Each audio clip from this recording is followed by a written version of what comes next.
If you have ever used the Labadi Beach Road, chances are you've seen this building on your screen.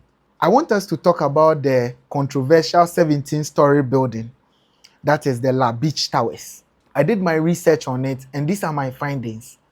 You see, in 2009, the owners of the building came up with a brilliant idea to build a state-of-the-art, luxurious beachfront property. This project was set to cost about $80 million. And the question is, how were they going to get the funding? This was their model. They will raise a little money amongst themselves. They start to a certain point. Then they'll make calls to people to come and buy some of the apartments.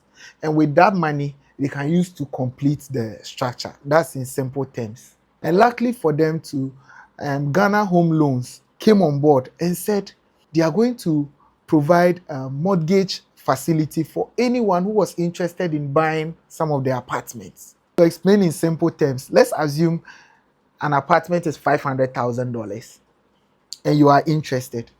You simply pay maybe $100,000 to Ghana Home Loans. Then the remaining $400,000, you spread it over maybe 15 to 20 years. Then Ghana Home Loans will immediately pay the $500,000 to the owners of the building, which they'll use to complete it. So everything was okay. And the contract to construct the building was awarded to M. Babisotti and Sons.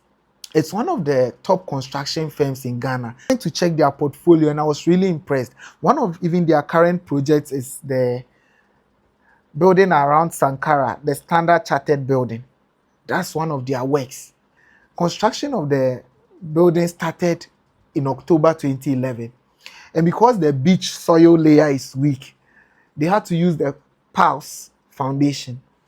So with the piles, it's simply you drilling holes into the ground and then you fill it with concrete and steel, and that's going to serve as a support for the structure. You observe that I decided to state the portfolio of the company earlier so that you know who we are dealing with. It's not just any company which will do any shoddy work. So most of the claims people are making about the weakness of the foundation is very wrong. It's unfounded. As the project progressed, you realize that I said earlier that with the financing model, we need investors to pay for some of the apartments so that the money can be used to complete the structure. But there was a major problem with the design. If you look at the building carefully, you observe that half of the building is facing the sea, and then the other half is facing the Labadi township. And this is something that really turned off a lot of investors. And it really disrupted their financial model because the sales they anticipated were not coming through. People didn't want to purchase again. To add insult to injury, Ghana Home Loans, which committed earlier to providing mortgage facilities to people, was acquired by Abruptly in 2013.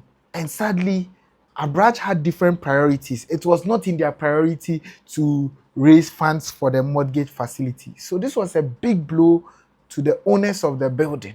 All I'm just trying to say in a nutshell is that the project came to a halt because of funding issues, not as a result of structural integrity or a problem with the foundation. To give credence to my story, Graphic Online on the 19th of January 2022 had a meeting with the Physical and Planning Officer of the Ladade Kotopon Municipal Assembly, Mr. Mompi, where he stated categorically that he had reached out to the owners of the building and could confirm that the rumors stating that there was a problem with the foundation or the structure was false, but it was rather a funding issue. However, he also stated that the building permits of the owners had expired, and in case they wanted to proceed, they would have to produce a structural integrity report and even a report from the EPA and then the Ghana National Fire Service before they could get a permit again. So that's the whole story. A very big thank you to Bright Simmons. He did a comprehensive article on the subject, and I've posted the link to his article on my Facebook page and then on my X page. It's Minati for real. Thank you very much.